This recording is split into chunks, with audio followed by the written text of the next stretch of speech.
menjaga Kabupaten Aceh Tengah ini tidak terimbas dari berbagai kesulitan, baik itu krisis perekonomian dan lain-lain, itu adalah perkebunan kopi dan kemudian pariwisatanya.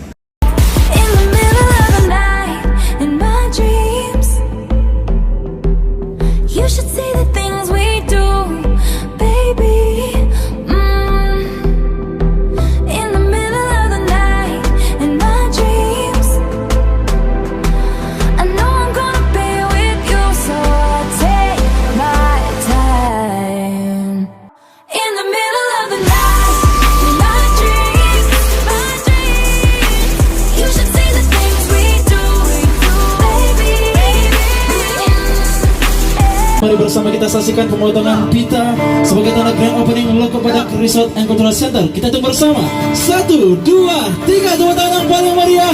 Itulah tanda grand opening Loko Badak Resort and Cultural Center pada hari ini yang resmi dibuka oleh Wasekda Aceh Tengah beserta Bapak Pembina.